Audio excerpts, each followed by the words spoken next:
నమస్కారం అండి. మీరు చూస్తున్న రైతన్నకు సమాచారం ఛానల్. నా పేరు వాసు.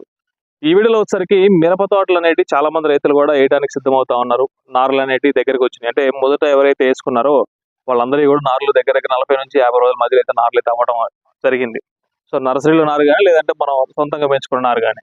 సో మిరప తోటలు నారు వేసుకున్న తర్వాత మనకి మొదటి 30 రోజుల్లో, అంటే మొదటి 4 స్ప్రేలు ఏం చేసుకోవాలి, అంటే ఎలాంటి స్ప్రేలు చేసుకోవడం, అసలు మిరప తోటలో ఎట్లాంటి ప్రాబ్లమ్స్ వస్తాయి, అది వాటికి మనం ఎట్లాంటి మందులు స్ప్రే చేసుకోవాలి అనే దాని గురించి ఈ వీడియోలో ఉంటుంది. చివరి వరకు వీడియో చూడండి. వీడియో నచ్చితే మటుకు లైక్ చేయడం మర్చిపోకండి, ఛానల్ సబ్స్క్రైబ్ చేసుకోండి. ఎందుకంటే మొదటి 30 రోజులు చాలా ఇంపార్టెంట్. మనకు మొదటి 30 రోజుల్లో కనుక తోటని కనుక చాలా జాగ్రత్తగా పెంచుకోగలిగితే తర్వాత 30 రోజులు మళ్ళీ కీలకమే. 30 నుంచి 60 రోజులు, మొదటి 30 రోజులు ఎట్లా కీలకమో తర్వాత 30 నుంచి 60 రోజులు కూడా అంతే కీలకం. సో ఈ 60 రోజుల్లో కనుక మిరప తోటల్లో మనకు బొబ్బర లక్షణాలు కానీ తెప్పించుకొని ఉంటే ఆటోమేటిక్గా 60 రోజుల తర్వాత మనకి పూత కాపుకి వెళ్ళిపోతా ఉంటుంది తోట. కాబట్టి ఈ మొదటి 30 రోజులు, దాని తర్వాత రెండో స్టెప్ 30 నుంచి 60 రోజులు అనేది చాలా ఇంపార్టెంట్. కాబట్టి ఈ వీడియోలో మొదటి 4 డోసులు ఏం స్ప్రే చేసుకోవాలనేది ఖచ్చితంగా మీకు చెప్తా. సో మనం మొక్కని నాటిన తర్వాత ఒక వారం రోజుల వరకు కూడా మనం ఎటువంటి స్ప్రేయింగ్ చేయాల్సిన అవసరం లేదు. ఎందుకంటే ఆ వారం రోజుల్లోనే మనకి మొక్క అనేది బతకడానికి టైం తీసుకుంటా ఉంటుంది. సో అప్పుడు మనకి వర్షాలు అనేది సరిగా ఉండాలి, ఆ తర్వాత ఎండలు ఎక్కువ ఉన్నా కానీ ఎక్కువగా మొక్కలు చచ్చిపోతా ఉంటాయి. ఇట్లాంటి ప్రాబ్లమ్స్ కూడా ఎక్కువగా ఉంటా ఉంటాయి. సో కాబట్టి ఒక వారం రోజుల వరకు కూడా మీరు ఎట్లాంటి స్ప్రేయింగ్ చేసినా ఎట్లాంటి ఉపయోగం అనేది ఉండదు. సో కాబట్టి వారం రోజుల వరకు దానికి టైం ఏంటి, వారం నుంచి 10 రోజుల మధ్యలో, 7 నుంచి 10 రోజుల మధ్యలో. సో అప్పుడు మొదటి స్ప్రేయింగ్ మనం చేయాల్సింది ఏంటంటే మోనోక్రోటోపాస్, అస్పెట్. సో ఈ రెండు ఎందుకు స్ప్రే చేయాలి అంటే మనకి ఎక్కువగా ఆ టైంలో వచ్చేది సన్నదోమ ప్రాబ్లం వస్తుంది, సన్న పురుగు వస్తూ ఉంటుంది. సో కాబట్టి దాంతో పాటు కొంచెం మెత్తగదనం రావాలి. అంటే మనకి తోట అనేది నీట్గా కొంచెం మెత్తగా ఉంటేనే, పొలలాగా మారిపోకుండా ఉంటేనే కొంచెం మనకి అక్కడ కొద్దిగా బ్రాంచెస్ కానీ ఇట్లాంటివి రావడానికి, సైడ్ బ్రాంచెస్ పగలడానికి అవకాశం ఉంటుంది. సో కాబట్టి మోనోక్రోటోపాస్తో పాటుగా అస్పెట్ కాంబినేషన్ స్ప్రే చేసుకోండి. లేదు ఆ టైంలో ఏమన్నా మొక్కలు కనుక కాండం కుళ్ళుడు కానీ, కాండం దగ్గర మచ్చలాగా వచ్చి చచ్చిపోవడం ప్రాబ్లం కూడా పోయినసారి చాలా మంది చెప్పారు. సో అట్లాంటి ప్రాబ్లం ఏమైనా వస్తుంది అనుకుంటే సరే, మోనోతో పాటుగా మనకి ఈ రోకో లాంటివి దొరుకుతాయి. రోకో కానీ, లేదంటే మనకి థైఫోనైట్ కాంబినేషన్, థైఫోనైట్ మెథైల్ కాంబినేషన్ ఏది ఉన్నా కానీ ఈ మోనోతో పాటుగా థైఫోనైట్ మెథైల్ రెండు కలిపి కొట్టుకోండి. సో మోనో వచ్చేసరికి ఒక 250 ml, 250 ml తీసుకొని ఈ రోకో లాంటిది ఒక 1/4 kg, లేదంటే అస్పెట్ కాంబినేషన్ కొట్టుకుంటున్నారంటే అస్పెట్ కూడా ఒక 1/4 kg. సో ఈ రెండు కాంబినేషన్ కలిపి స్ప్రే చేసుకుంటే మనకి మంచి రిజల్ట్ వస్తుంది. సో ఈ స్ప్రేయింగ్ అయిపోయిన తర్వాత మనకి రెండో స్ప్రేయింగ్కి వచ్చేసరికి ఒక వారం రోజులు టైం తీసుకోండి. సో అంటే అప్పటికి ఒక 10 రోజులు, అంటే మళ్ళీ ఒక 17 రోజులు, అంటే 15 నుంచి 17 రోజుల మధ్యలో రెండో స్ప్రేయింగ్ చేసుకోవచ్చు. సో రెండో స్ప్రేయింగ్ చేయాల్సినప్పుడు మనం చేయాల్సింది ఏంటంటే ఖచ్చితంగా మనకి మొక్కలో సల్ఫర్ అనే కంటెంట్ ఖచ్చితంగా ఇవ్వాలి. సల్ఫర్ ఎందుకు స్ప్రే చేయాలి అంటే సల్ఫర్ స్ప్రే చేయడం వల్ల మొక్కలో ఏదైతే మనకి ఎర్లీ క్రాప్ వచ్చే అవకాశం ఉంటుందో, అంటే పచ్చిమిర్చి లాంటి తోటలు వేసుకున్నప్పుడు సల్ఫర్ స్ప్రేయింగ్ అవసరం లేదు.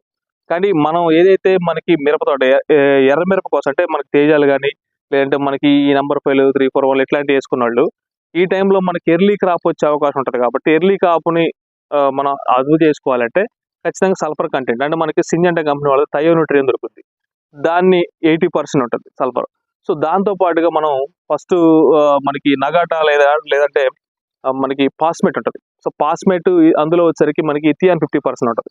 సో ఇథియాన్తో పాటుగా మనము బ్లాక్ సల్ఫర్, రెండు అంటే నల్ల సల్ఫర్ అంటూ ఉంటారు, ఆ రెండు కాంబినేషన్లు స్ప్రే చేసుకుంటే మనకు మంచి రిజల్ట్ వస్తుంది.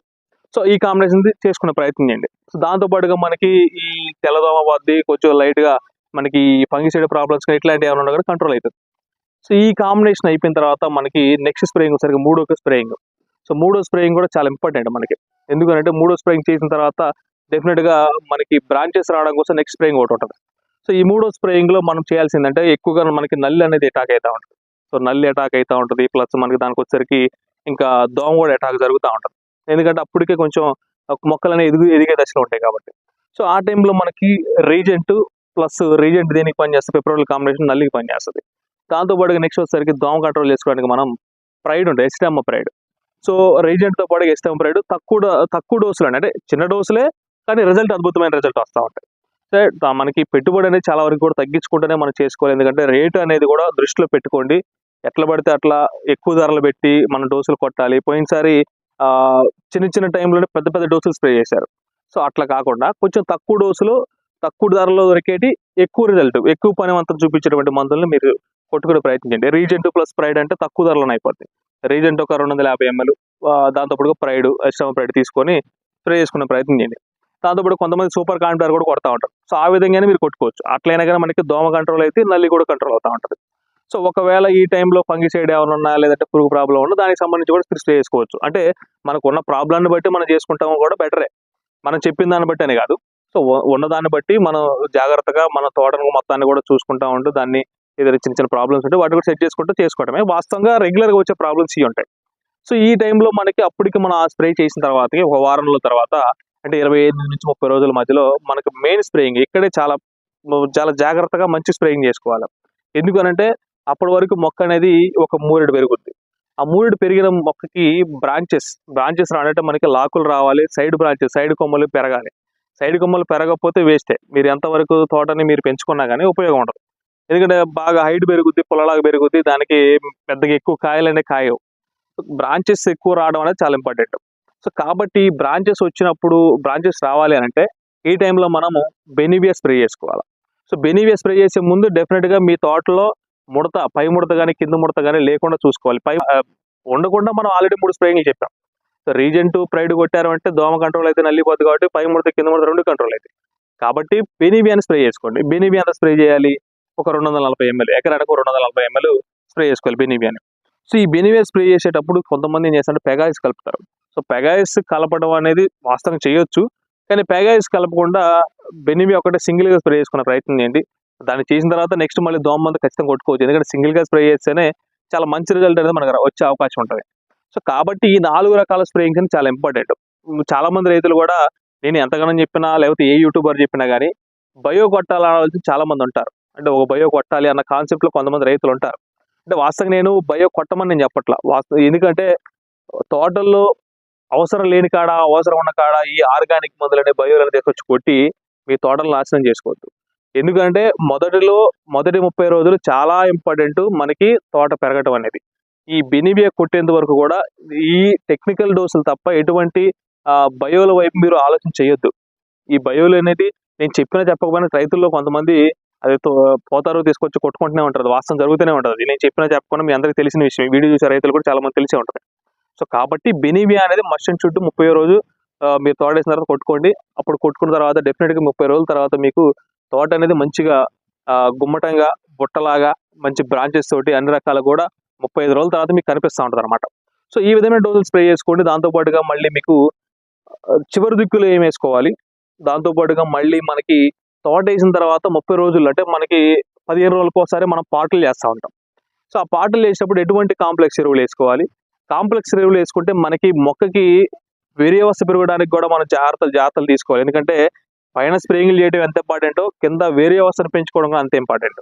సో వేరియవస్థ అనేది సరిగా లేకపోతే పైన మొక్క ఎంత ఎదిగినా కానీ ఒక 40-50 రోజుల తర్వాత ఆటోమేటిక్గా మొక్క అనేది దాని రిజల్ట్ని తగ్గించేస్తూ ఉంటుంది.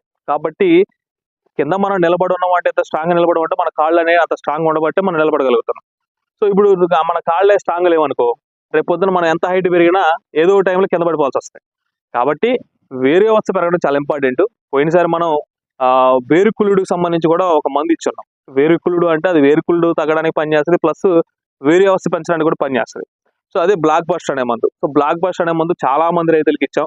ఎక్కడి నుంచి కర్నూలు ఎమ్మిగనూరు నుంచి ఆదోని నుంచి చూసుకున్న తర్వాత గద్వాల ఐజా తర్వాత మనకి భూపాలపల్లి కానీ పరకాల కానీ ఇటు చూసుకుంటే భద్రాచలం కానీ ఇటు సైడ్ కాళేశ్వరం సైడ్ కానీ లేదంటే మనకి ఇటు గుంటూరు సైడ్ కానీ క్రోసూరు కానీ తర్వాత ప్రకాశం త్రిపురాంతకం అయితే ఏంది మార్కాపురం అయితే ఏంది ఇట్లా రకరకాలుగా అన్ని చోట్లకి కూడా మనం పంపించాం. కడప సైడ్ కూడా కొంతమంది అయితే ఈ డ్రిప్ ఇరిగేషన్ వేసుకునేటోళ్ళు డ్రిప్లో కూడా ఈ మనకి బ్లాక్ బస్టర్ లాంటి మందు కావాలంటే కూడా మనం బ్లాక్ బస్టర్ అనేది డ్రిప్లో వేసుకోవడానికి పనికిరాదు.